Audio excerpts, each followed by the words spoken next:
we've all heard a lot about it.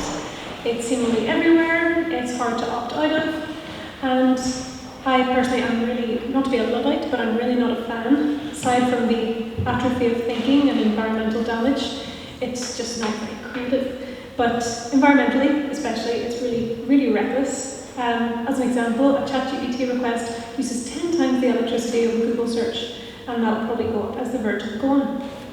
So during the week, I was reading, there's this column in The Guardian called Making Sense of It, which looks at spirituality from various different angles. There are people from an Islamic faith, Buddhist faith, Christian faith, Jewish faith, lots of other backgrounds who write for it. And today I've chosen to read Amy Galliford's article, which just really touched me. It's titled, AI claims to have the answers to life's big questions, but sometimes not knowing brings us closer to the truth. As a person of faith, raised in a religious household, I have a fairly clear picture of what prayer means to me. Prayer is the practice by which I draw closer to God, petition for my needs and desires, request guidance, and ask forgiveness. The deal has always been that in times of trouble, I cast my anxieties and questions and emerge with either some answers or some sustaining sense of peace. As the song goes, take it to the Lord in prayer. It's unclear to me when a question becomes a prayer, but I suspect it may have less to do with the content of the question and more to do with my expectations in asking it. I've never thought of ChatGPT as a god. I don't even think it's good, nor have I ever asked its forgiveness. However, in moments of confusion, I have watched myself call upon its name for answers almost compulsively. At first, this was limited to things like searching for recipes and experimenting with its poetry abilities. Then, ironically, playfully, I began asking for its read on my relational dynamics, my habits, and occasionally my future. While I remain rationally aware of its hallucinations and lack of moral obligation, I seem to believe it has something real to offer me in these moments. Whatever I claim to believe about it, I still find myself soothed by the tidiness of a 5-bullet-point plan and the imitation of a reassuring voice. It offers guidance that at least sounds certain, even if this certainty is synthetic. Why would a Christian, in theory on speaking terms with God, turn to a robot with their questions? Because at least this God answers, you might think. But saints and mystics would smile at that response. The Christians of history most celebrated for their wisdom and understanding have often been those most familiar with God's silence, not his chatter. His silence became another form of communion, his perceived absence another kind of presence. Simone Weil, a 20th century mystic and philosopher, famously defined prayer as attention. In a letter to her priest and mentor, included in a collection titled Waiting for God, Weil speaks of prayer as the orientation of all the attention of which the soul is capable towards God. Her original French language makes plain a secret.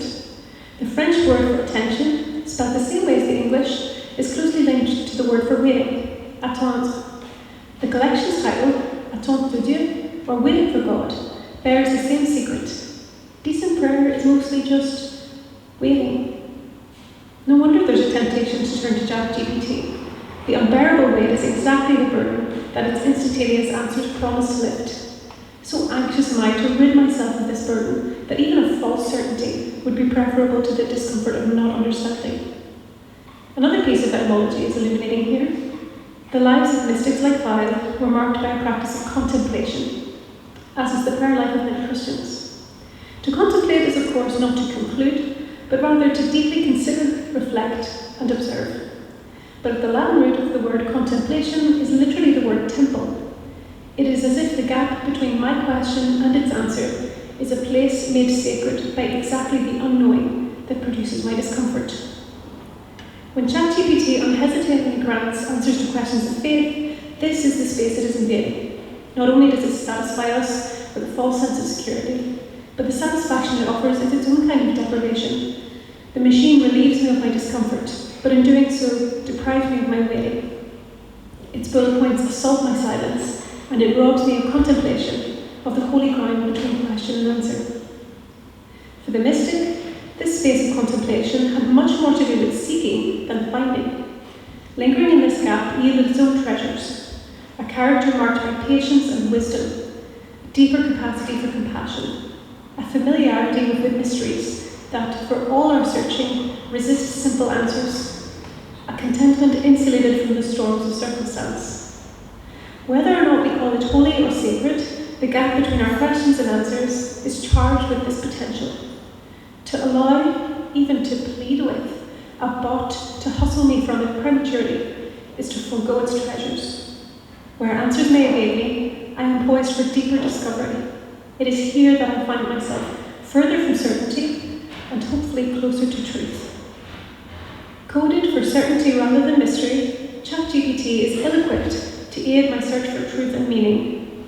Perhaps instead I'll do as the song says and take it to the Lord in prayer.